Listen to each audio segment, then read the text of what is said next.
Why is this so close here? All right, I am here. I am here. Share screen? No, yes, maybe. Start video. There I am.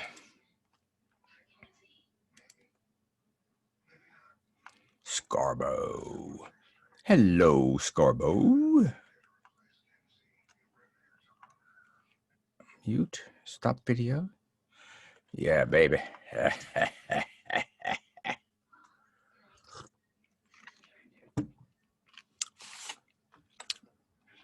Oh, shit. Pardon me. That was, I apologize for that. I'm looking at my eyebrows. How do I stop that?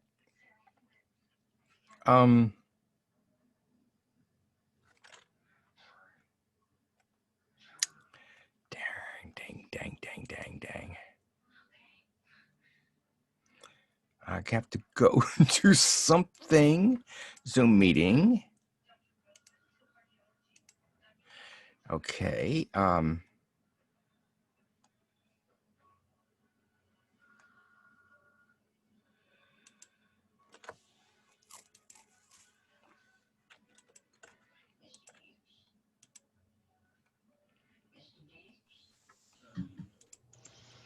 Hello, Michele. Look at the beautiful flower.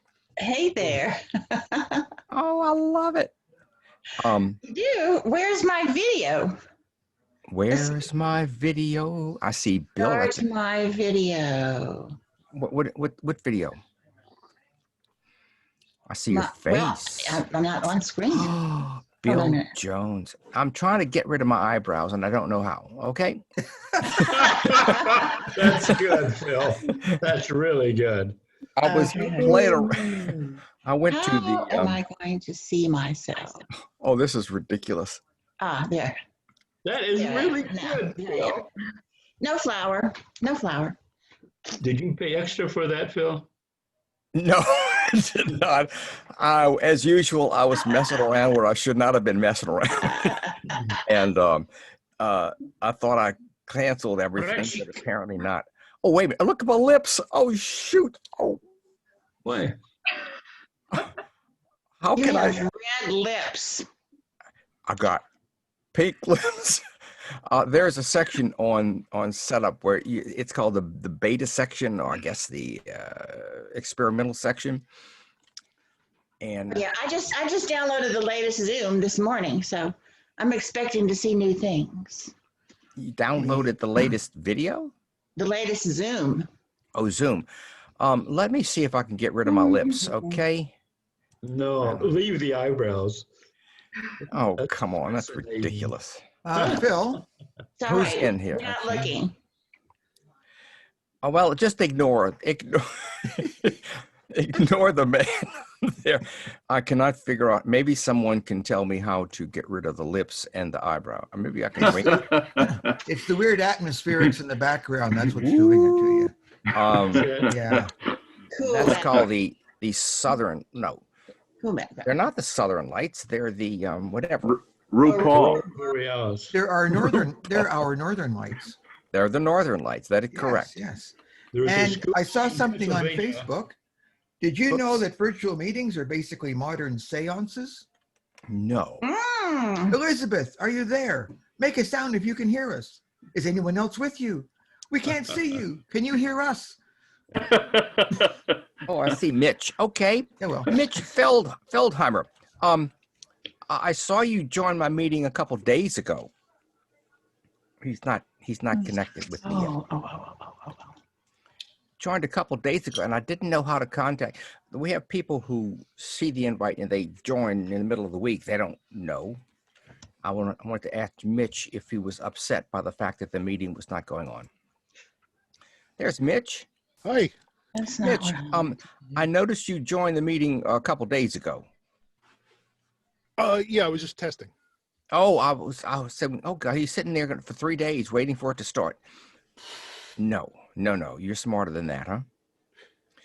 I'm looking for the room where they got the people waiting. I don't see anybody. I see Phil, Kevin, Matea, Michelle, Bill Jones, Mary, Mitch, Todd, Dave, and Todd, Scarborough. Todd, ridiculous. I heard it was hat day. It is hat. And I had to wear this Oh. for, they ran the Preakness horse race I yesterday. have to. I'll be right back. And That's I'm a from good idea. Baltimore, and so I had to hold the I'm gonna party. go of course, get and my so hat too. I had a hat. Oh, Lord. Just wanted to make sure we started off on the right foot. Fine looking stallion. I have to go get a hat. But it was a filly that won Okay. the race. I am back. I'm back. Well, All right. Is anybody in with us? I don't see. Phil, I'm a little freaked out by your eyebrows. I don't blame you being freaked out. I'm kind of freaked out too. I'm trying to see Keep them though. I think how to get rid of them. Phil, Wait, it we means I won't have to tell any jokes Below your this screen. week. Believe me, I apologize. But then that's how I find out new stuff. I jump in and do something weird, and sometimes once out of 2 or 3 times it works. Now it did not work. I'm sorry. Phil, The are you lipstick- using I your don't- laptop camera? Say that again. Are you using your laptop camera? Who? Phil, are you using your laptop camera? Oh, Phil. No, I am using my Logitech for my PC. Okay, never mind. Okay. Is that a common I problem think of it's myself. laptops to insert Different violet colored angles. Ha lipstick? ha ha. You Okay. get different results. Like, can you see my face now? Very No, you dark. can't. I I'm cannot definitely see, wearing one. You're in the shadow. I see Kevin's black screen, of course. Yep. I see Bill with his hands in the background. Technology is a wonderful thing, ain't it? So I purchased a green screen and it's 7 feet wide and it doesn't cover the space. So I purchased a camera that I'm looking for a camera that doesn't have a wide angle lens. And I bought one, but it's even wider than the camera in the laptop. So I'm looking for a camera that has just a narrow angle lens so that it just covers the green screen and not all that stuff on the side, like my office equipment and stuff like that.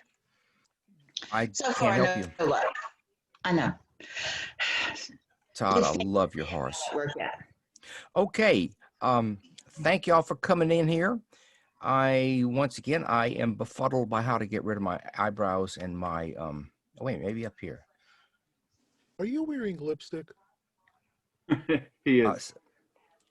No, it's the software had a way to click on some interesting things, and I was clicking around, and I thought and it puts it on there automatically. I Oh, am not yeah. wearing lipstick. Your eyebrows are moving independently. It gives me some class. Well, thank you very much. I appreciate that. So speaking of that, though, Phil, I've been asked to do a Christmas party for my computer club, a Zoom Christmas party. So I'd like to get with you later on things like how to put eyebrows, and I want to find out where you do and all that fun stuff. It's in the advanced settings. And if I could get back there, I would be glad to do that. Oh, hello, Colleen. It's in the advanced settings, and be careful when you play around with it, though, okay? Now, now that we're here, all of us are involved in LibriVox. Is there anyone here that is just a listener? If so, raise your hand. I can't raise your hand. No, okay, good. We're all involved in either recording or in I'm sorry. Producing. I looked at my eyebrow. Don't look at me, okay? We're all involved in. Nobody's looking at you, Phil. Nobody. It We're all says looking at pluck ourselves. the eyebrows. Yeah, please don't look at me. We're all involved in this. Now, this session is going to be interesting. Like I said, it could fall apart at any moment. We don't know what's going to happen. I'm going to try to share my screen and And what am I going to do? I'm going to show you how I edit. I want to show you what we got for Halloween. We give out these little stuffed animals. You can't Okay. see it, can you? One, here's a little Ooh, that's teddy large. bear. Can't see him. Okay. So we're getting ready for Halloween, folks. Now, share screen. Oh, I will have chat on because I'll be sharing some of the stuff I do. And I apologize if this is rudimentary, very simple editing stuff that you guys all know. We may have people that don't know how to do this. Okay, share screen. I see 11 participants, but I don't see 11 pictures. Yeah. Scobo and Kevin doesn't are have a dark. camera. Well, okay, I don't want to leave anybody in the waiting room, and I don't see anybody. So share screen. So, yeah, go pick up my new skateboard. New skateboard. Whoa. My granddaughter. There you I go. don't want that. I don't think want that's that. code for something. As usual, I can't see my I can move it. I can move it. Let's go to Queen Zixie of Ix. And now can you good people see my screen? Yeah. Is Yes, okay. Because I don't know. Oh, Claudia is coming in. Thank you, Claudia. Okay, when I record, I have to pick my times, folks. I have a very noisy environment, and at night when my darling bride is asleep and it's kind of quiet, I have to record as much as I can cram in there. Okay, which results in me having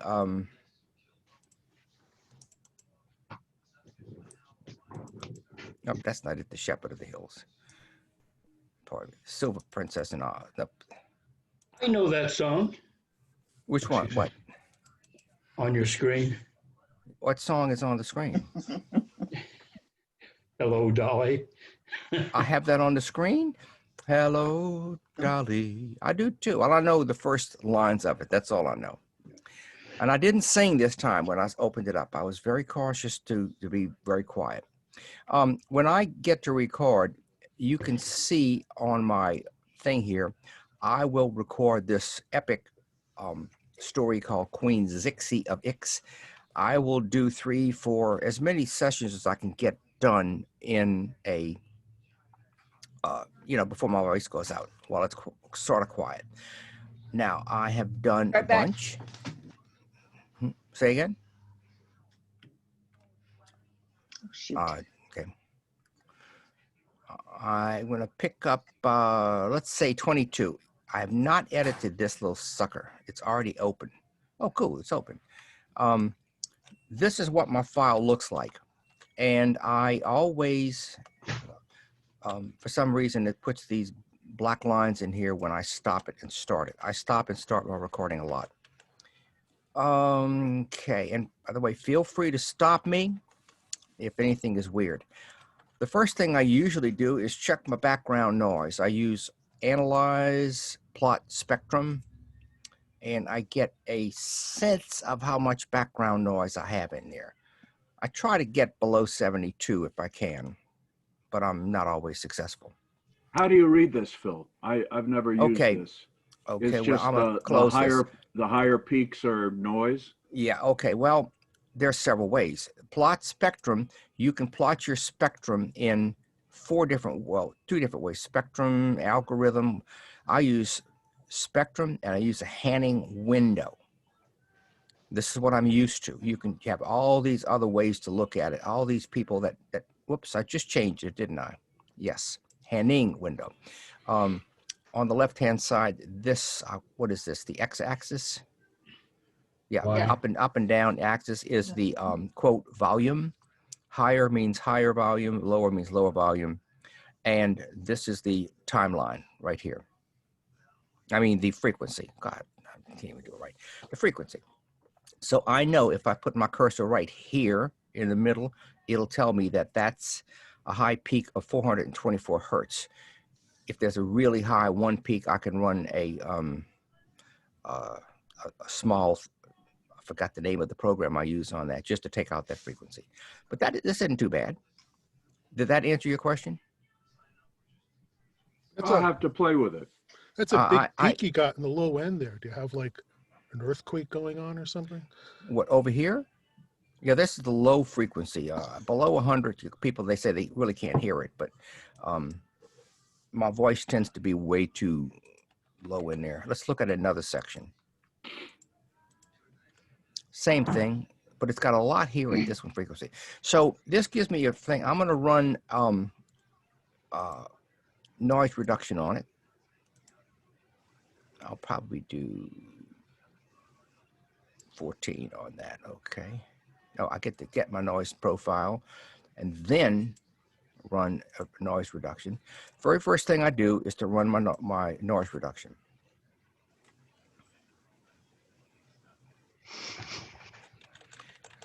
Now I do have a macro written to do that for me, but I'm not going to show you how to do that. Okay, stop right there. I need to ask you a question. Sure. You see all those black vertical lines? Yes, I do. When I try to do noise reduction, it will only select one of those segments. How did Yes. you get it to select them all at the same time? Good point. Okay, I go over here underneath this box to the left. You can click in here and it'll select the whole track. Ah, okay, good. That's a good point. Yeah, you're right. I go and remove all my black lines first. Yeah, like well, that. I Do you remove them. remove those? Say again. How do you remove those? I thought they were just on I there. them. click on them. Watch. Click. Boop, and it's gone. Oh. Now, I learned to leave them in there until I get to them because it gives me an idea of where I am in editing. Now, this is not punch and roll. Punch and roll, you're correcting your track while you're recording it. So when you get to the end, it's basically done. Not me. I have to start at the beginning. Yeah, I can't do that either. I have to re-listen to it. I have to start at the beginning. Now, you can't barely see these little things here. Now, I'm going to cut these out. I use shortcuts, and I'm going to put these things here, personalizing your shortcuts, all of that. Copy. I don't know how to get rid of it, okay? In the Zoom chat. How do I go to my Zoom chat? Well, I'll put them in there later on. I use shortcuts. My A and S key, you can't see that. Why am I messing with it? My A and S key, my left hand is always on my keyboard. It rests on the ASDF keys so that I can do that. I just have to press for this, I want to cut this section out. I just press my AD keys and it cuts them out. It's a program that's written to do that. It also uses the Z. I'm sure everybody's familiar with the Z that allows you, when you cut something out, it will find the Zero crossing. the zero crossings. Thank you, so that it doesn't have that pop in there.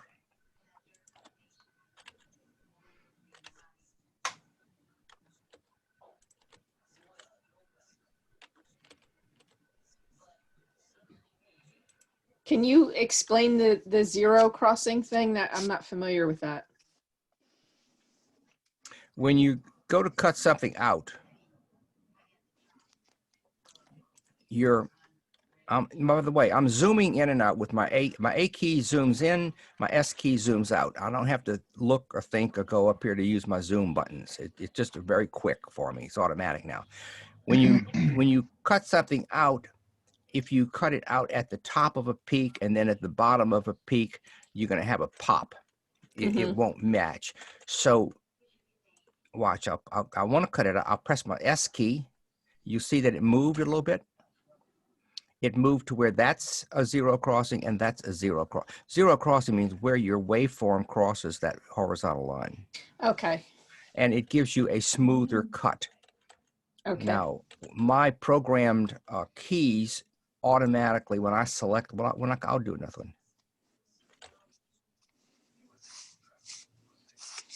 Oof. Now that's crud in there. Can't hear it. I'm going to cut that out. Question? Can't hear it. Can't hear what you're playing.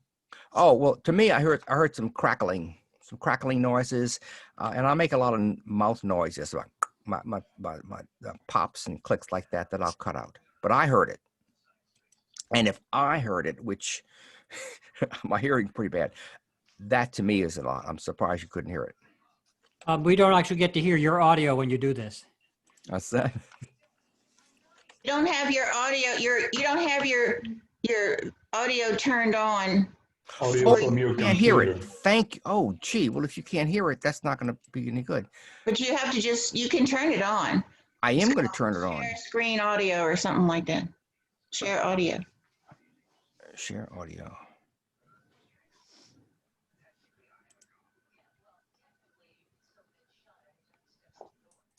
I thought I did all that, but obviously I did not. Where is it? Okay, calm down, Phil. Don't get excited. Share screen. You cannot share. Pause recording, stop recording, meeting info, disabled, share computer sound. That's it. Yep. Ha, ha, ha. I said my mama's little boy wouldn't go for. Okay. Now let's try it. When they were back at the Witch Queen's palace, There you can you hear that? Yes. Yep. Ah, okay. The Queen. Well, let's go back. Let's go back then. The Queen is 22. Ruffles carries the silver vial. Hear that?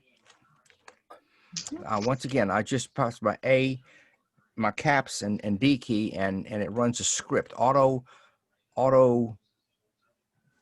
hotkeys runs a script that takes from whatever I highlight, it applies the 0 crossings, and then it deletes it, and then it moves it back a few seconds. When they were back at the Witch Queen's palace in the city of Ix, the Queen insisted that Bud and Fluff, with their Aunt Rivette, whoops. Once again, I'm just using my caps lock and D and Rivette, and it runs auto hotkeys. Aunt Rivette should remain her guests until the cloak could be restored to its former complete state. And for fear something else might happen to the precious garment, the silver... I didn't like the space. I edit by ear. I don't know what I mean by that. If it doesn't sound right, if it sounds too short or too long. Precious garment. A silver chest. A silver chest was placed in print. Once again, I just highlighted what I wanted to cut out, and it cut it out. Moved it back and started again. A silver chest was placed in Princess Fluff's room.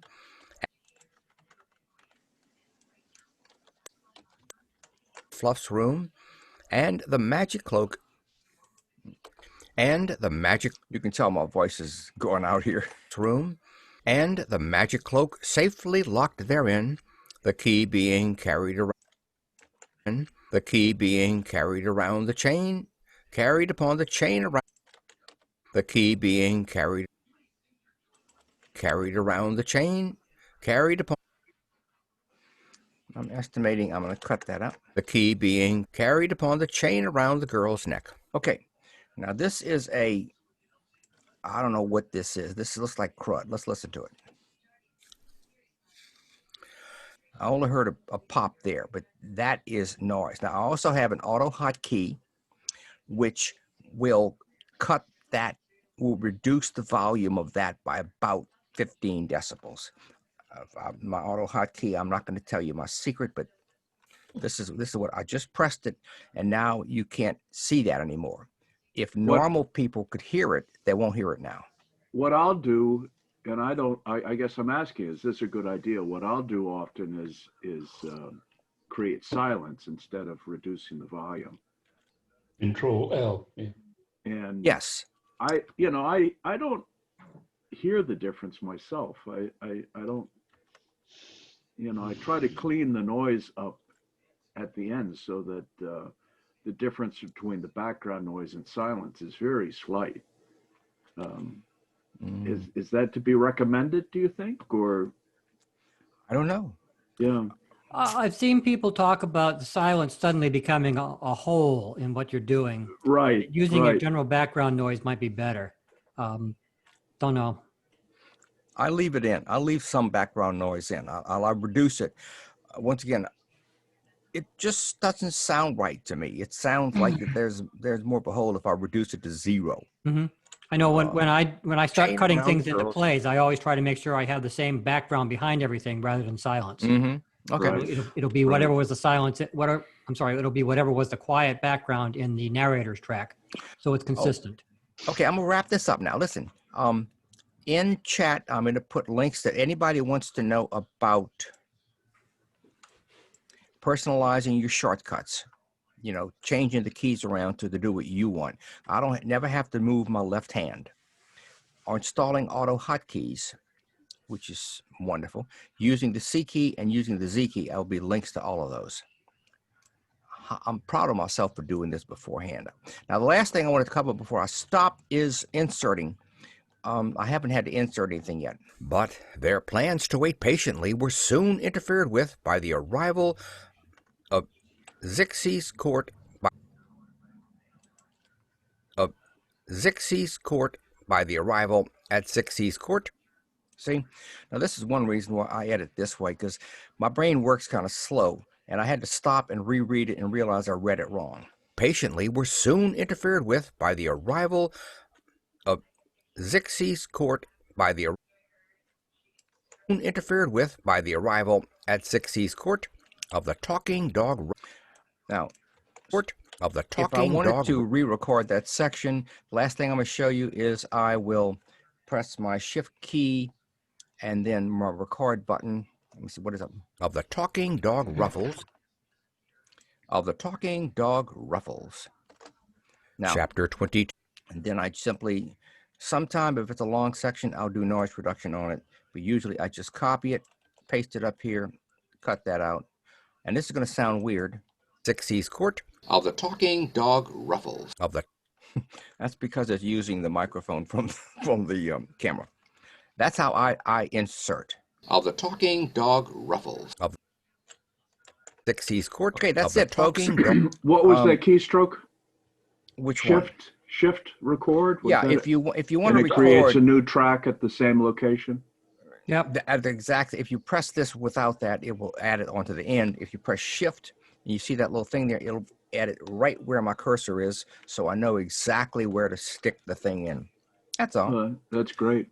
It So works for maybe me. in another Zoom session, you would do just one session on how to set up auto hotkeys, Or two. and another Zoom session on personalizing your shortcuts. And then we could use another one on macro, how to set up your little macro scripts. Oh, I macros, yeah. I only got one macro, and but anyway, certainly I'll be happy to if anybody's interested. To me, this saves my life. I can edit very quickly, very fast, and it comes out fairly decently. Okay. And I'll say on a scale of 1 to 10, with 10 being an absolute, perfection, Stephen Fry and recordings, and a 1 being horrible. I estimate my stuff comes out at about a 5, 6. On good days, I'll hit a 7, and the reason is because of my background noise. But I'm happy.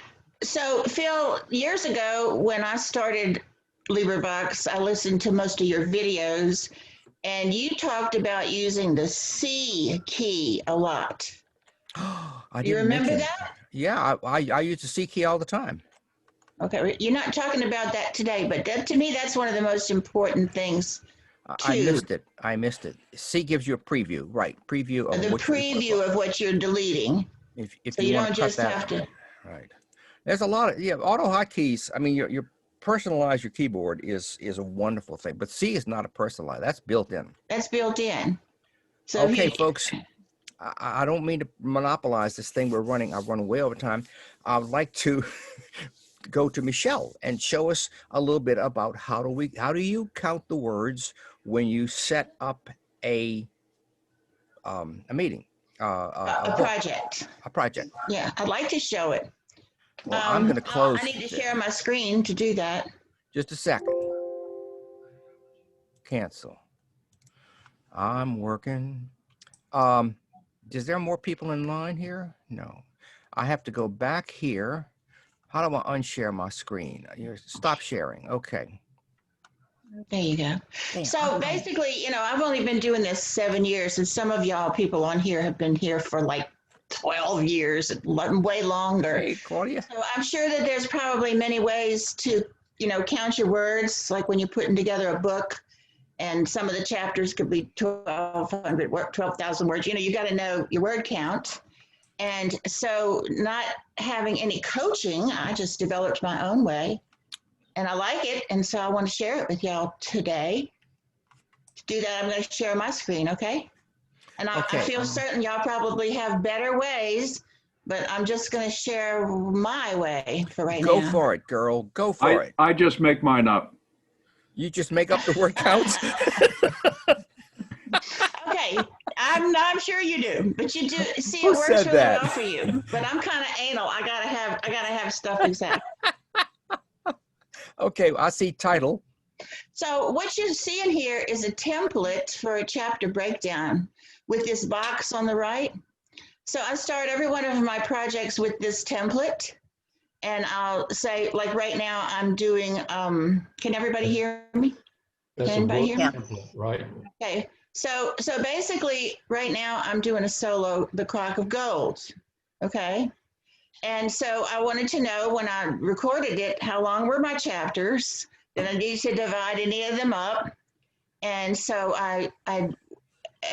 so in order to prepare my magic window, usually this is like a Gutenberg project. If you can get a good Gutenberg project like this one, where it's well laid out, I just take this like that, and that's my chapters, and I Wait a minute, copy it. I can't see what you're doing.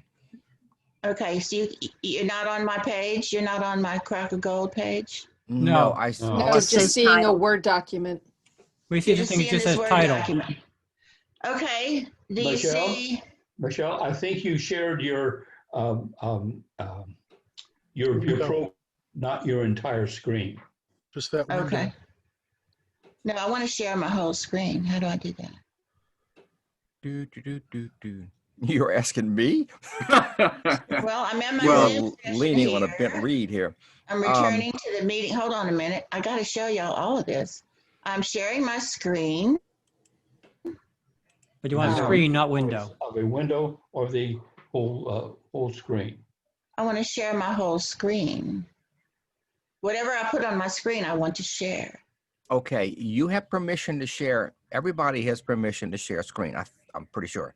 So, and I'm seeing your Well, the whatever Word I put document. up on my screen, I want y'all to see. Well, I don't see it. Don't be. Okay. Maybe if you closed it. Amy says you're viewing Michele Minimize. Fry's screen. View options. Hide video panel. Request remote control. Annotate. Exit. You had full screen. I don't know. It I'm not should be seeing a any full of that. screen. Stop sharing and start again. Okay, I'll stop sharing. That's it. Start again. Now I'll start sharing my screen again. Hello? Y'all see all of my things here? Not yet. Negative. What do you see? Anything? Not yet. You're not sharing screen yet. Oh, I love the horse. Okay, so you saw my little template. Yep. Mhm. Yeah, that way so. We saw that you have an obsessive compulsive disorder. I mean, that's It's true, I a do. remarkable amount of information. Okay, Now you my got little it. template's There we filled go. out. Ah, yes. Now we see it. Okay, but I'm not able to show you how I went to Gutenberg, and on the thing they had all this already done. I just copied and pasted it. The word Okay. count. No, I didn't have the word count. They just had the breakdown of the chapters. So then Like the table of contents at the beginning of a Gutenberg, yes. when you click on the HTML version? Yes, Okay. that's the table of contents. And then I also copied the entire book. Mm-hmm. See, that's the whole book. Now I'm in a Word document. So down at the lower right corner of this Word document, can you see a slider bar Yep. where I can make everything smaller? No. Yeah. Okay. Oh, wow. I didn't even know See you all could my do that. pages? You see I have all these pages? So basically, if I want to get a Word count. Oh, by the way, I print out this first page. I print it out and I got a pencil in my hand, so I don't have to go back and type. Here's book 1. If you look on the lower left corner of the screen, you see how many pages, how many words. 1464. Okay. 1464. So That's I take my wonderful. printed out, I have this printed out page here. So I write 1461 right there. Mm-hmm. Okay. Now chapter 2, I can do the same thing. I can do the same thing, like right there it is. Tells me my word count right there. Wow. So then I write that down right there. And so I can go along and go along and go along and go along until I get to, I'm just going to go on ahead until I get to chapter 11. Okay. It's chapter 11. I may have to zoom up higher so I can read the chapter numbers. But I get down to chapter 11. Come on. Chapter. Let me see if I can go down like this. Chapter 11. And you're going to see that there's a problem. I don't like to record long chapters, like 40 minutes, 50 minutes, 60 minutes. It's just painful to me. I don't like to do that. So here's chapter 11 right here. See that? Chapter 11. Chapter 11. So I'm going to, now that I've found chapter 11, I'm going to zoom back out where I can see more pages. Okay. Come on. Chapter 11. Come on. Something's not right. Where is chapter 11? I It's don't on know. the left. But that's your basic process. In other words, No, wait, there's more to the process. Oh, well, okay then. Keep Oh, talking. I see. Because I'm looking at you, I can't see. On the far right-hand side is the rest of the beginning of chapter 11. So You can move that around, I can. Yeah, you can pick up at the top and move that little. There you go. Move it around. Okay, so chapter 11 starts up here where the red starts. Except when I start out, it's not red. I just pick up all of chapter 11 right there, and I get me a word count. Lower left, 7,267 words. I'm going to break that in half because I like my chapters to be about 3,000 words or 4. So I'm going to count how many pages are in chapter 11. There's 1, 2, 3, 4, 5, 6, 7, 8, 9, 10, 11. There's 12 pages. So approximately half would be 6 pages. 1, 2, 3, 4, 5, 6. So on about page 6, I'm going to grab all that and I am going to start looking for a place that makes sense to break up a chapter. Within 100 words, give or take. Is this making sense to y'all? Yes. Sure. Okay, so you go like you start reading, the old woman turned up a little rambling road and then she went away. And then, in other words, this is a good place for a break. Okay? So I'm going to do 2 things. I'm going to write in here a break. I'm going to cover the first half of it. I'm going to color it red so I can find it later. I'm going to color the second half green. And then sometimes if the chapter is like 12,000 words, there might be a third one and I'll just color it blue. And I can get my word count on each of these colors. And they come in within a range of about somewhat like half, okay? So then, before I leave that, I'm going to go here and I'm going to say, how if there's a break in the chapter, you say end at these words, begin at these words. So I'll say, above him smiled gaily, a small narrow road cut at right angles. I'll copy that. Okay, I'm going to do it right now. I'll copy that. I'll go back up to my intro there and see on chapter 11 right there, 7,260 words divided by 2 is approximately 3,373 words. That's what I'm going to kind of start approaching. And then when I divide it in 2, Oh, wait, I have to do something else first. I have to paste that in. I'm going to divide that into, what I want to do is I'm going to copy that again, and underneath it, right about here, I'm going to paste it again. Okay, so then I'm going to have chapter 11, part 1, and I'll have chapter 11, part 2, and then I'll go back and get my word count, and I'll erase this approximate words with real words, okay, with a real word count. And this is what I'm going to use to fill in my magic window later on. And then here, part 1 is, I'm going to erase that. I don't need that. Don't need that. I'm going to say right here, we're going to say end at, or end after, there. And then the next one, you're going to get rid of that. Like that. It's really hard to do this. Copy that, or X that out, shall I say, and put in, right here, you're going to go begin at, and there's your beginning text, okay? Okay. So now, I decided with this book not to divide anything up because it's a solo. But if it was a group project, I would have a tendency to try to stick with 3,000 and 4,000 words, just so that when a newbie comes along, that they don't get stuck for their first thing with a gigantic project, because they do that. So you see on here, book 4, that comes to 6,413 words. I could have divided it into, I essentially decided not to in the long run, but in other words, I could have. So let's say I've got it all fixed just the way I want it. Now I grab all of this. You know, how many sections do I have? I go up here to the top where it says numbering, create a numbered list, and I'll go 1, 2, 3. You see my numbers? Oh, Yes, I do.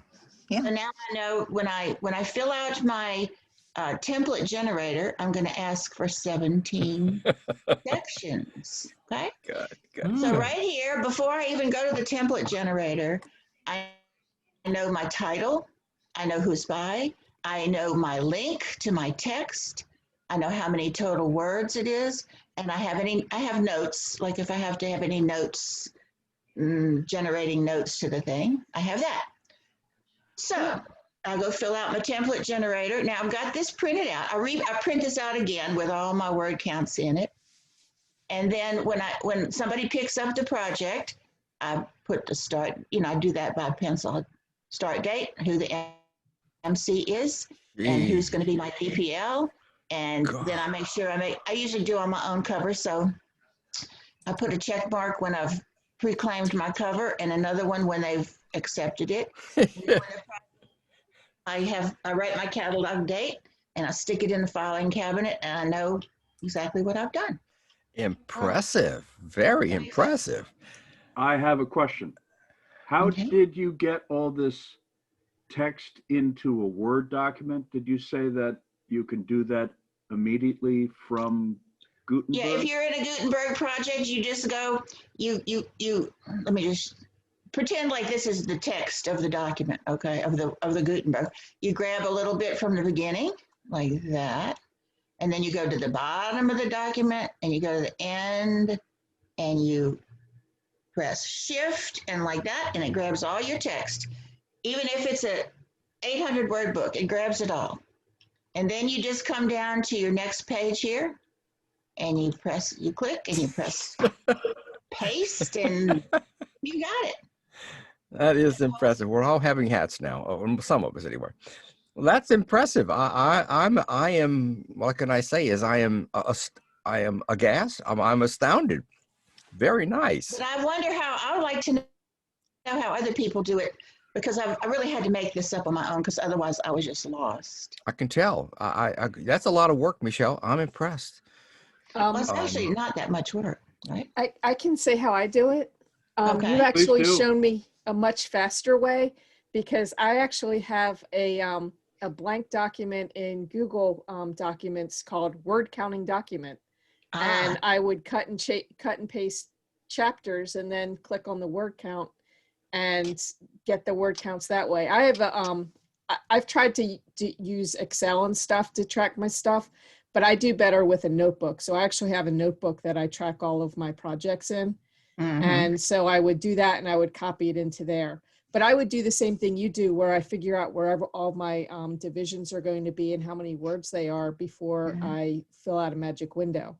My Right. question is there a faster way in a scanned book from archive where you can't do word count? But you can because there's always a PDF version of it further down. But You know, the if you go in archive, PDFs Right. or images. there's still lower- images though.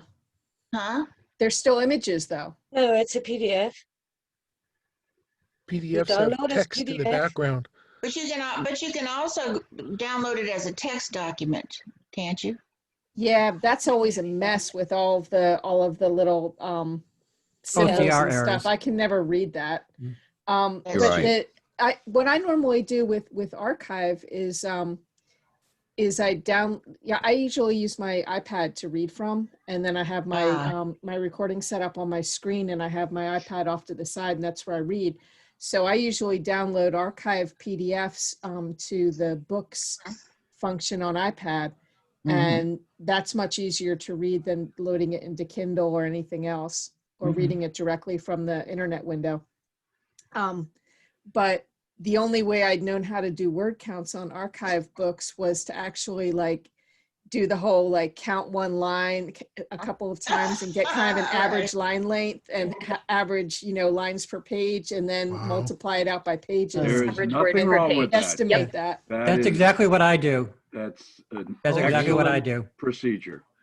Most Okay. browsers have a Yeah. little whatever gizmo app, whatever you call them. You can highlight something and it automatically gives you a word count, space count, and everything else. I'll have to use play with the PDFs from archive and see if I can figure that out.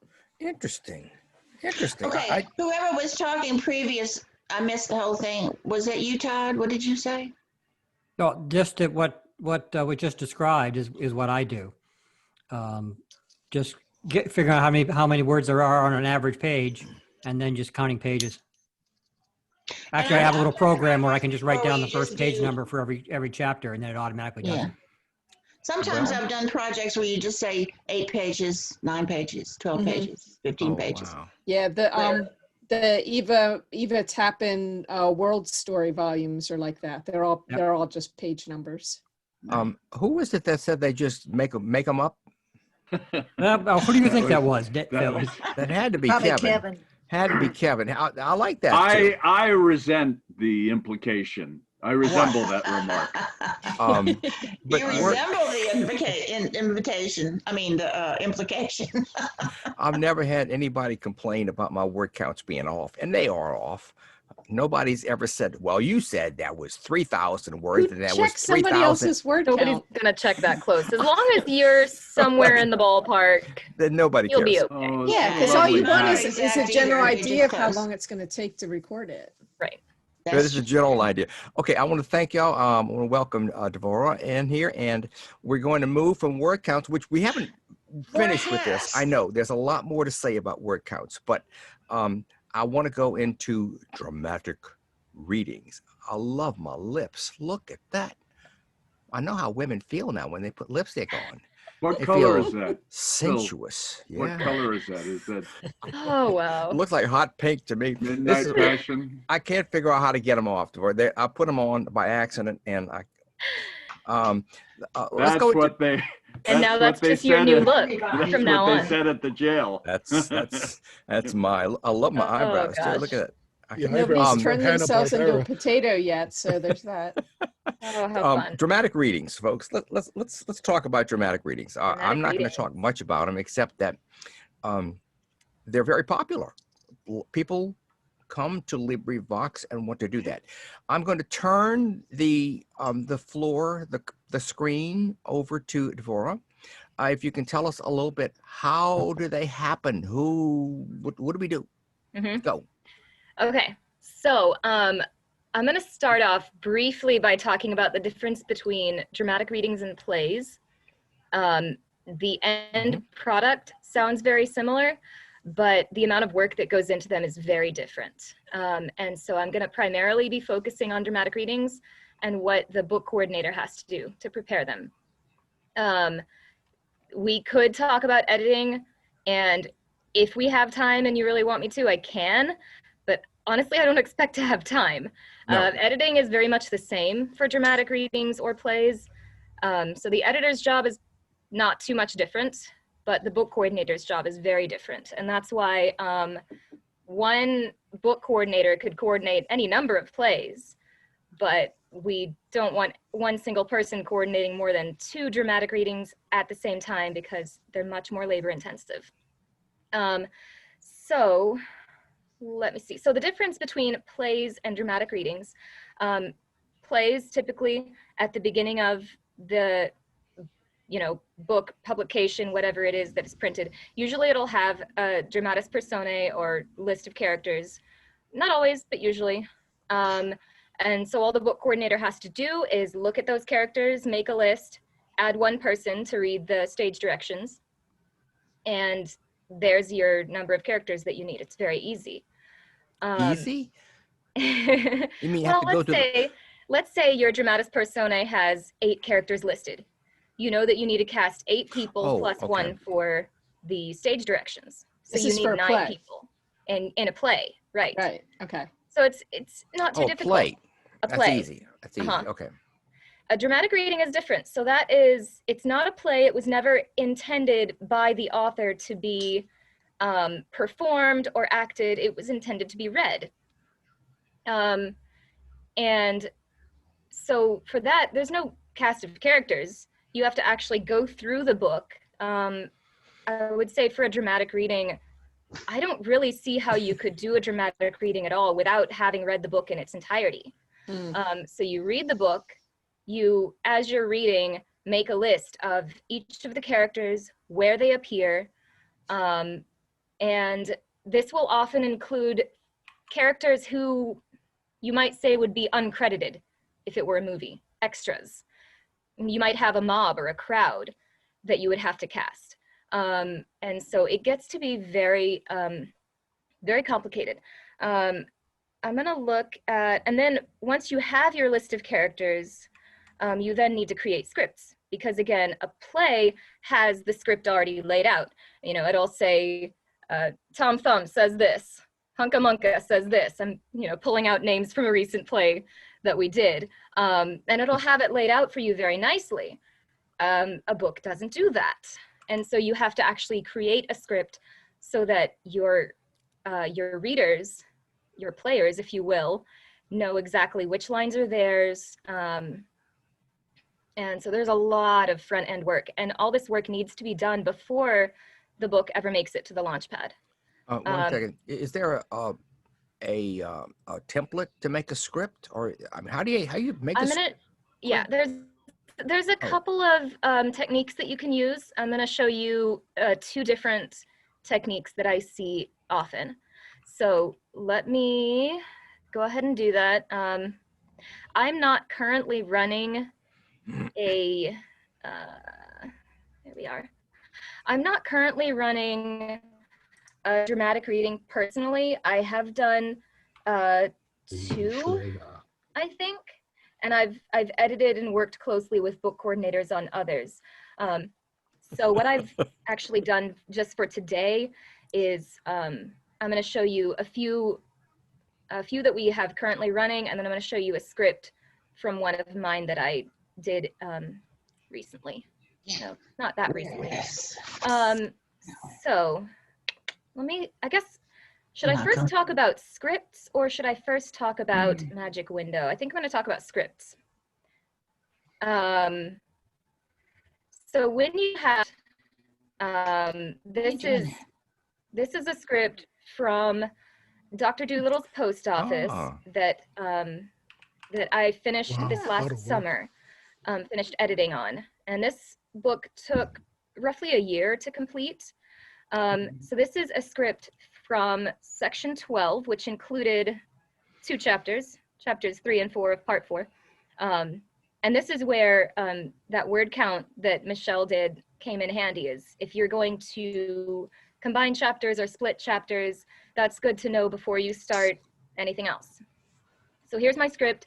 At the top, I have the names of all of the characters who appear in this section. And I have the color in which they appear. So I use a color coordinating system. And so if you're reading Dr. Doolittle, you just need to look for the yellow and read everything in yellow. Right. Colors don't work well for everyone. If you have, you know, particular, there are those who are colorblind and that, you know, they're like, I can't, or just, you know, or even if it's not actual color blindness, it's just, you know, maybe this color is just really hard on somebody's eyes, whatever. And Yeah, there's so a couple colors in your may list not there that I work. can't tell apart. Okay, great. See, so yeah, colors may not work for you. There's a couple that to me look very close. Dab Dab and Gub Gub look very close. Yeah. Tutu and Cormorant. Yeah, look Tutu very and Cormorant close. look close. Yeah. And the more characters that you have, of course, the more difficult it's going to be to differentiate. Wow. Here is another dramatic reading that is currently running. And this one uses color coordinating, but also breaks the lines up and gives the name of the character at the beginning of each line. So this is kind of a combined color coordinating plus, you know, traditional script format. And this might be easier for a lot of people to read.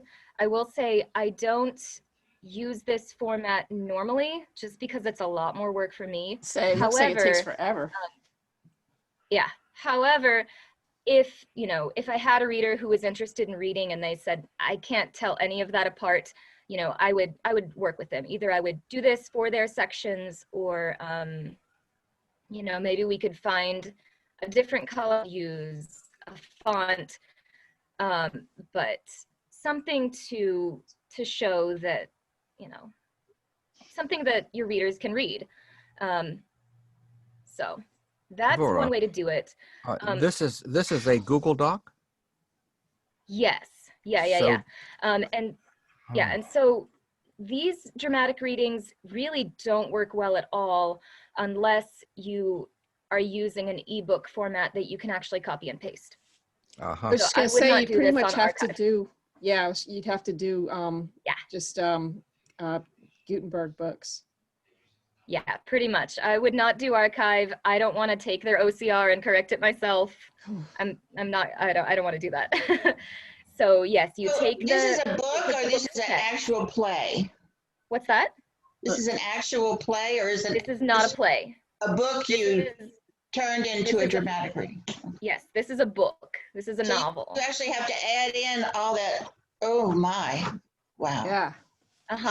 Yeah, so you copy and paste the text into your Google Doc. You add either your coloring or, you know, you break up your lines like this one is. And then so you have to add in narrator. You have to type all that in? Yeah, this is why we limit the number of dramatic readings someone does, because it's an awful lot of work. Yeah. So Michele, she is flipping between 2 different dramatic reading scripts, showing 2 different ways that she does it. Right. Okay. Correct. But she typed in the word narrator on that script. Yeah. Yeah. This isn't my project, but this is one that we are currently running that another volunteer is coordinating. So, and this is how she formatted it, which, is very clear and easy to read. Wait, where it says, go down where it says Detective Anderson, go back up a little bit. So since this is a book, so the book doesn't read Detective Anderson, the book reads, lock your door and say your prayers, said Detective Anderson, or something like that? Something like that. Yeah, you can see that right here very easily with Cornelia and narrator. That's very good advice, she said decisively. Yeah, Sometimes just it isn't read, obvious who you know. says what lines, Wow. and so the coordinator has to assign them specifically to some person. Oh my, oh That's right. my. Yeah. So this is a lot of front end work before, like I said, before anything even hits the launch pad. You have to, you know, Yeah. know who is saying what and when. And here's where it even gets trickier. Let's see, where is my spot? So this is, again, from the Dr. Dolittle project that I coordinated a while back. As it happened, they made an attack that night while the doctor was staying with the chief. And about 10 o'clock, everybody was awakened out of his sleep with cries of, "War, war, the Amazons are here." So this is just random people yelling this in the middle of the night. Who the heck is going to read that? Do you cast one person to read this line, just this one line, or do you cast a few people to read just this one line? So there's a few different ways you could handle it. Some book coordinators do cast things like voice 1, voice 2. That's just a random voice. It's not really. Okay, Nicholas says he can't get a ride home to this evening. Michele, could you get closer to the mic, please? See if we can get Nicholas a ride home. It's gonna be sunny tomorrow. I don't think she's talking to us. Oh, she's talking to her dog. Okay. All right. Okay. Yeah, so this is, you know, who do you cast to say this line? And like I said, crowd lines are particularly tricky. How I handled it in this project is I had everyone who was speaking in this section record that line. War, Okay. war, the Amazons are here. Everyone except for our, you know, one main character, Dr. Dolittle. So I had actually more voices than I needed, which was great. Actually, no, I think I only had 3 or 4 voices because people missed that instruction. But that was plenty. That was enough voices. I needed everyone, But how but did I wanted everyone just. How do you overlap them when you're How- editing it together? So that's an editing question, not a book coordinator question. And Good point. right now I'm really focusing more on what the book coordinator does, just because it's just a different section, and it's a different role. Your book coordinator often will edit their own project, but not always. We've had a lot of book coordinators who do not edit at all, but they'll work closely with their editor. And so I guess briefly, the editor will, you know, listen to all of the versions of war, war, the Amazons are here, choose which ones they like or all of them, and layer them over each other so that it sounds like a crowd. But I had everyone speak this, even, you know, even some of the major-ish characters, because when you layer it in a crowd, individual voices aren't really very clear anyway, and you have the effect of a crowd. But how On do the they other hand, looking at a different section in the same book, you have, now I'm not sure how many people are able to tell these 2 colors apart, but wow. I have this spot right here, 2 random guys who show up, speak 1 sentence and disappear. 2 men whose hobby was collecting stamps came to Fantippo in a ship. The one stamp they were both most anxious to get for their collections was the 2-penny halfpenny Fantippo red. And I wanted 2 people to be saying this word in unison, because I thought that would sound cool, and I think it did end up sounding cool. But again, do I cast stamp collector 1, stamp collector 2, and they show up and they say those 3 words and they disappear? Because when you start casting tiny little appearances like that, your cast list is enormous and you have to have a lot more readers. Instead, what I did was I took 2 minor characters who appear early on in this section, the Master at Arms and the Executive Officer. They're very minor characters. They appeared in the last section as well, but yeah, they appeared here. The light's too bad, grumbled the gunners. Who could hit anything 2 miles away in this rotten light? I asked them to also basically double cast as the stamp collectors. And again, when their 2 voices are in unison, I don't think most listeners are going to be like, wait a minute, that's the voices of the gunners you used earlier. And I think that often works out quite well. How do you So tell much them work. to upload it? I mean, a character can upload with that name, but these random things, how do they do that? Yeah, so they upload as whatever is listed up here at the top. The Master at Arms, the Executive Officer. That's their main role, I guess you would say. Anything extra, like the little stamp collectors, they, you know, they're kind of uncredited. You know, they don't record anything like Stamp Collector 1, read by so-and-so. They're just the Master at Arms and the Executive Officer, and the stamp collectors are just uncredited. Okay. Again, your cast list would be enormous, and because a listener would listen to, I guess you could skip the cast list as a listener, but it's in there. You know, you'll hear everybody saying, you know, Dr. Dolittle read by Todd, who did a great job. Speedy read by, yeah. You know, you listen to that whole list, and again, if every single minor appearance of everybody who shows up and speaks the word and leaves is included, it's going to take forever. So these are all decisions that you need to make as a book coordinator before you even hit the launch pad. The other thing you'll have to decide is how are you going to organize your magic window. So there's two main schools of thought that I have seen. I guess let me first show you the one that I typically use, and then I'll show you the other one, and there's pros and cons to each of them. This is actually a play. This is not a dramatic reading, but this is the same way that I set up my magic windows for most dramatic readings. Is you have the character's name and this says act, but you would have what chapter they appear in, and you have a separate section for each chapter I'm that the each elf. character appears in. So We're all wearing hats. Oh, pardon me. Why are you all wearing hats? I'm So, talking to my wife. Because we're weird. Oh, okay. your eyebrows just I'm blaming migrated on to the side of Todd. your Todd's the head. one that started. Bill, that I'm was sorry, great. Devorah. I'm sorry. That's okay.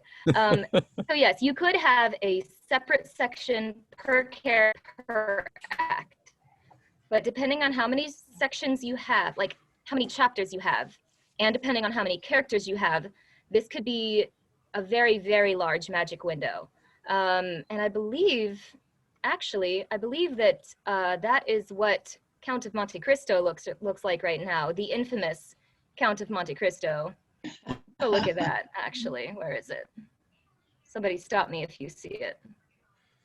Thought I saw it. I think it's way up. Yeah, I think I already missed it. There it is. All right, let's look at this. We April have 2015. Wow. 915 sections in the magic window. And you still don't even So- have them all cast. No. Wow. This is not a project that I am actively engaged in, but man. I just finished the so Age this- of Innocence. It took 8 years. 8 years. This one's been going for 5. Wow. What book was that, Todd? Age of Innocence by Edith Oh, Wharton. man. So Yeah. nobody's tackled War and Peace yet, huh? Oh, goodness. No. Les Miserables. Wow. Shrugged. Wow. That would be. This uses that same chapter division. You have the character, and of course, the same reader will get cast for all of these sections for the same character. And you have a separate section for each of their chapters that they appear in. So the downside to this, of course, is that you have a lot of sections in your magic window, a lot of them, because you need one for the narrator, you need one for each chapter of the narrator, you need one for each chapter of each character, and you need one for each completed chapter. After it's all edited together, each section needs to go, or each completed chapter needs to have its own section. So that's a lot of sections to deal with.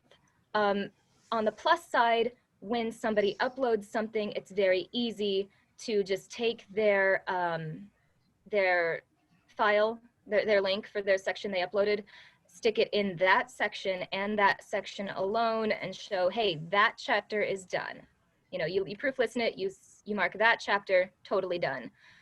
The other method that you could use, here's school of thought number 2, or I don't know which one you want to call number 1, number 2, it doesn't matter. Here's the other one. It reduces the number of sections in the magic window, but you have to be much more on top of how you're updating the magic window, and you have to use some HTML in here. So this has 1 section per character, just 1, and everything else is done in the notes section. So we only have 1 section for narrator, but then you look in the notes section, it shows each and every chapter that they need to submit.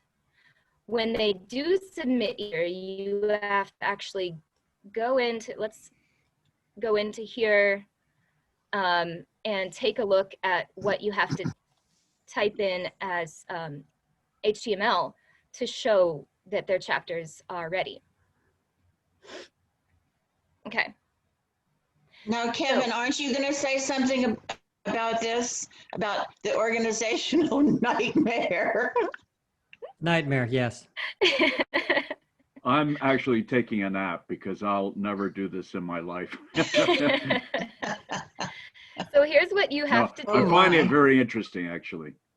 Good, good. Yeah, I mean, it is fascinating. I think it's fun, but it's not for the faint of heart, and it's a lot to keep track of. So somebody submits their file for chapter whatever. You can't just put it in its own section. You have to link that file in the magic window. And here's what it looks like. You're using HTML in here for this open bracket, a ref equals quote, and then you put their link in there. My goodness. And so you have to keep track of that code. Let me not mess with that because this isn't even my project. Don't mess with that, no. No, I'm not going to mess with it. I'm just showing you what it looks like. And so that adds the hyperlink in there. And you have a separate thing to show which chapters are finished, which chapters are still assigned, and which chapters are waiting to be proof listened. Okay.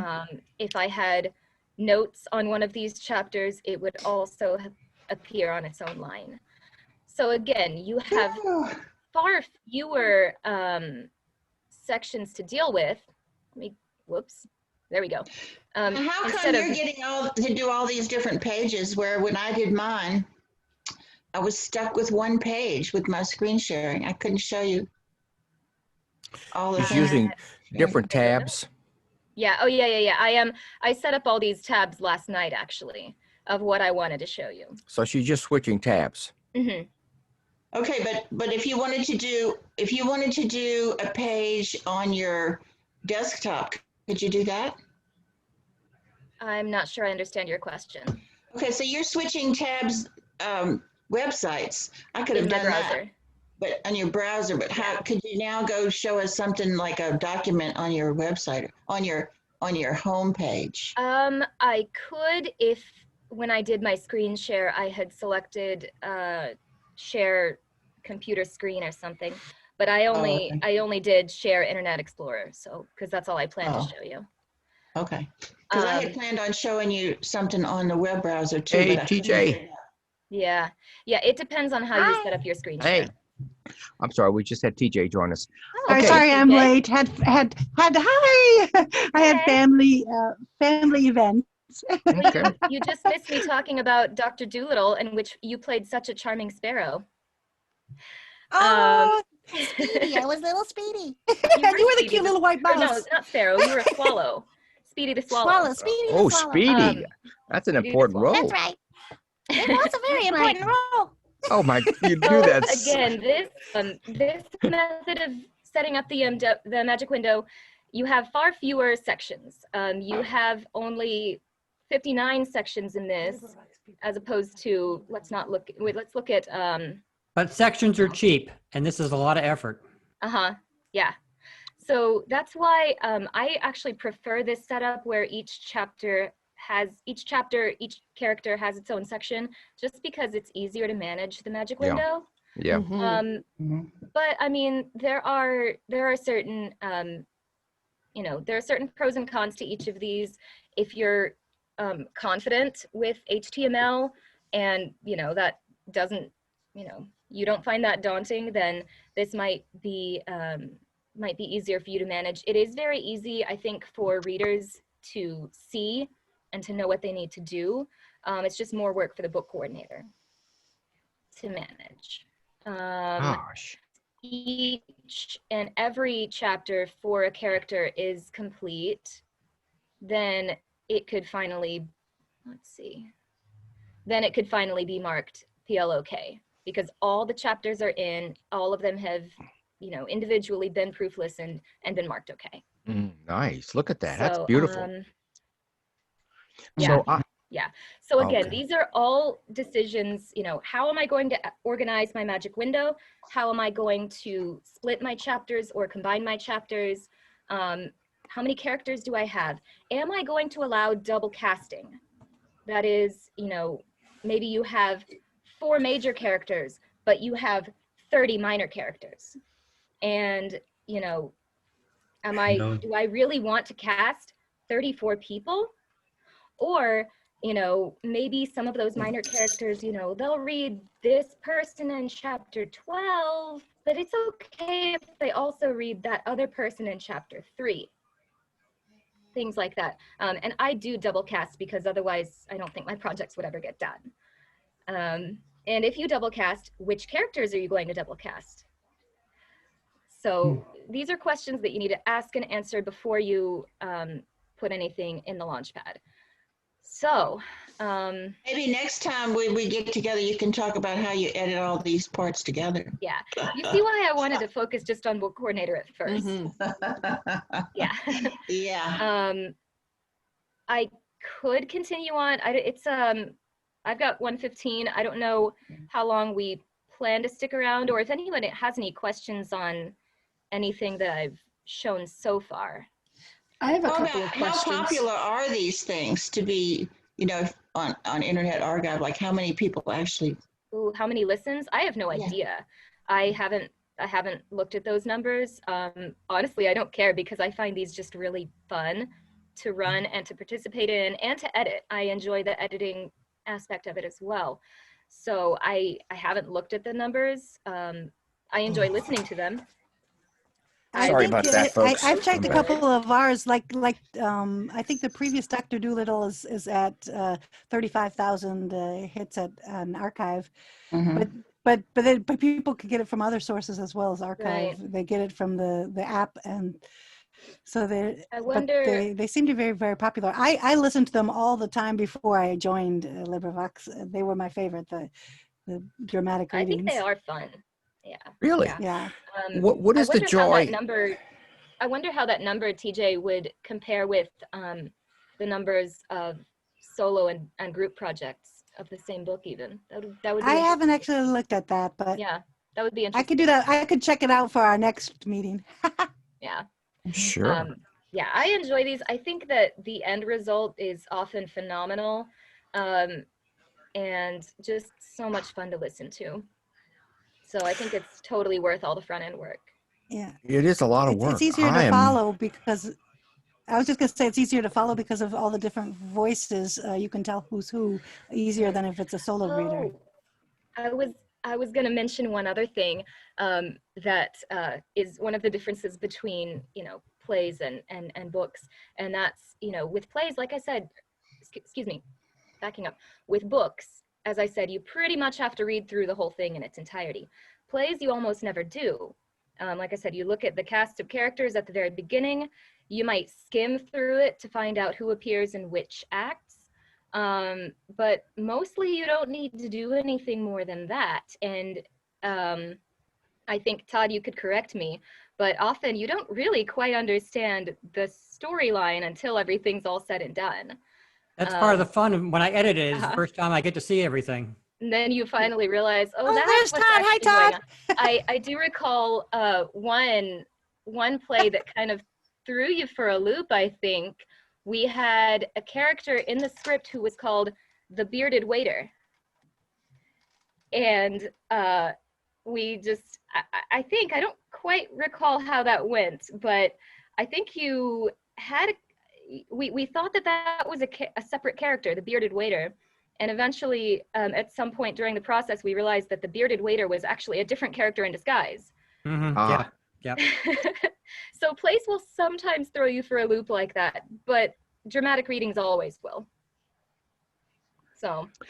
Now, you mentioned that obviously this is a work of love, and what is the attraction for the people who love to see these things? I think it is partly it's the anticipation of looking towards the finished product, you know, having listened to other dramatic readings and so enjoyed them. It's the anticipation of doing that for a book that you love. I wouldn't do this for a book that I didn't already love. So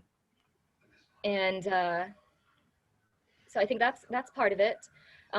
It's also the fascination of taking all these disparate pieces that, you know, different voices from all over the place that have done this at very different times and places that they sat down to record. And, you know, it's, part of it is I think the fun of putting together a puzzle. Oh, a crossword puzzle. I would just take the book, I mean, a crossword puzzle, a jigsaw puzzle. Finally, it all comes together and it's beautiful. Okay. And it's truly a collaborative effort. It is. But you first have to take it apart with a dramatic reading. That you don't have to do that with a play. With a dramatic reading, you take a, you know, complete book, you break it apart into different characters, different crowd noises, different, you know, what does the narrator have to say, and when did, you know, you first take it apart, then you get all your little pieces from everybody all over the world on LibriVox, and then you have to put it back together. So I think, to me, it very much is the same kind of joy that comes with a jigsaw puzzle. Excellent. Well, my hat's off to you. My hat is off to anybody that does this, because I was thinking we are probably one of the few platforms out there that takes the time to do this stuff, do dramatic readings. Certainly for free. Certainly for free. And for free, I have heard some very well done professional ones. He has put out some, and they're really, really fun. But yeah, they're not working for free. Yeah, I was thinking of if anybody's heard of Big Finish. I think they started out doing Doctor Who audios, and they've moved into a bunch of different like spin-offs of old TV shows and stuff that isn't even related to TV shows. Like there was a Roman era set detective story that was really cool, but it's full cast and sound effects and everything, but it's not cheap. Yeah, definitely that's not. One thing we don't do is sound effects, unless it's, you know, knocking on a door and somebody knocks on the table. Oh, man. Yeah. But other than that, we don't do sound effects just because we kind of can't for legal reasons. Yeah, you can't ensure that. your public domain. I want to thank you. I realize that you can't get to the editing, which is interesting. I had a question before we close this meeting. I have a question too before we finish. Well, Colleen, you go first. For is it Devorah? When you well, I got two questions. If you're someone who is dramatic reading curious but has never dipped a toe in the water, where would you suggest starting? Like doing like, you know, Servant 1 or something in a play, or a I would just say jump in, really. I mean, you could. I mean, you definitely, you know, if you're like, well, I don't think I'm ready for a major role, sure, you know, pick up a minor role. But on the other hand, though, other than the time it takes to record, you know, it's going to take more time to record a major role. So if you don't have that much time, then don't take that role. But on the other hand, if it's just the lack of experience or the perceived lack of experience, then I don't think that I think you'll find it will be easier than you think, at least as a reader. I'm not much of an actor, or I don't have any real acting experience, and that always feels like that There's a way to get it. the part that's like the flattest when I'm reading. Yeah. You know, I tend to read nonfiction stuff, but I'm interested in expanding and learning. Yeah. My other question was for dramatic reading organization.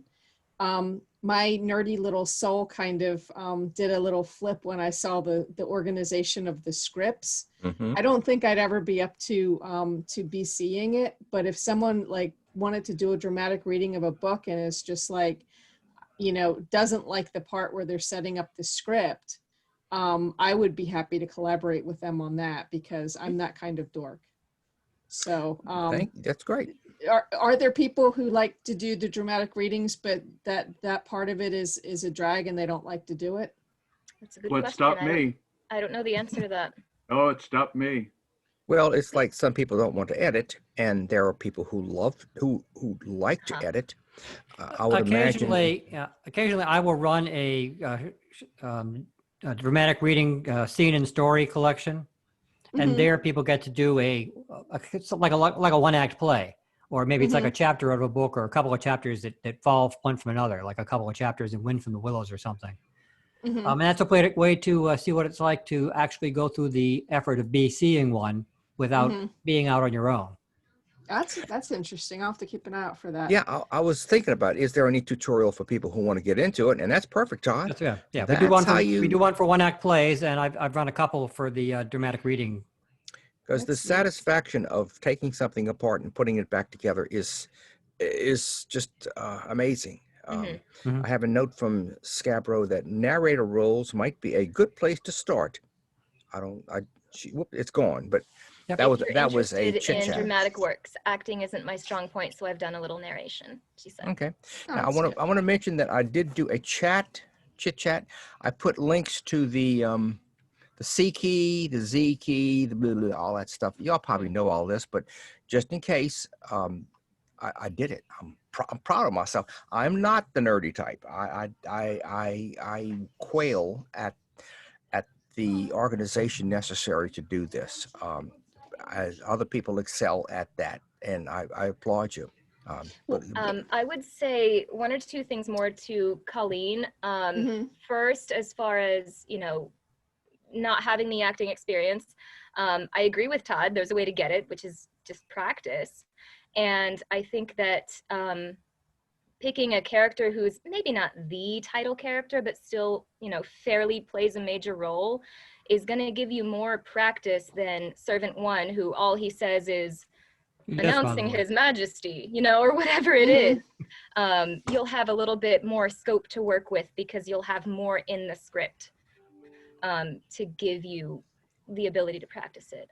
Second, as to your question about being willing to do the organization, you could always, especially if there's a particular book that you would like to see, you could always post in the dramatic readings suggestions thread and say, hi, I'm interested in, you know, I would say co-seeing a dramatic reading, because really that's a lot of work that the organization is. So you wouldn't want to, I think that you say you're not interested in seeing, and that's fine, but you're already doing like at least half the job. So that would, I say, qualify you to be co-BC. So you would say, I'm interested in doing this. Here's a book I thought would be great. I'm willing to put together scripts. I'm willing to help you with your organization. Is there anyone who wants to run with me on this? Yeah. Oh, at this point, I was just thinking that, you know, where would I put the offer out there that if somebody has a book like on the back burner that they would love to do a dramatic reading, but they just haven't had the time, or they're not wired to enjoy the scripting part, you know, maybe we could collaborate like that. Well, we have a sticky thing for play suggestions and a sticky thing for DR collections. It is right up here. You go to the Readers Wanted Dramatic Works forum, and it's right here, dramatic reading suggestions. Okay. There you are. Okay. I'll have to look around in there. I've actually never set foot in that forum because I just was like, dramatic readings aren't for me. But now it's a one-way play thing too. Once you get there, you can't go anything else. It's very attractive, I must say. Yes. I want You- to. I yeah, want to. we have fun. Everybody that wore a hat gets an extra point. By the way, 1, 2, 3, 4. Okay. Everybody that didn't wear a hat, It's a we're boring watching hat, you. but Okay. I don't want to cut this off, but I I'm do want to wearing cut a this off. hat. I just want everyone to know. And Dave, I love your hat. I wear my Devorah. aluminum foil hat. Oh, I was hoping it was made of cheese. Oh, I you- believe it, Kevin. we believe. We love you, Cap. We love everybody. This is a wonderful, diverse group of people. I get more impressed with everybody I meet on LibriVox. It's an amazing thing. I want to thank you all for being here. That's all I want to say. I want to thank y'all. I plan on doing 2 more of these at least. We're going to continue on. I'm open for suggestions for whatever y'all might want to dive into. This was fascinating. I really appreciate it everybody was sharing. very interesting. Thank you, Michele, Devorah. your Yes. idea was great. Okay, I'm going to end the Bye. meeting. I'm going All to right. end the meeting. One. Thank you all. Thank you, everybody. Bye. See you next time. Bye. Thank Good to see you. everybody. I'm I Eric. didn't get a Okay. chance to say a word. Who wants Go who ahead. wants to say something? Oh, Bill? Oh well. Sorry about that. You missed your chance.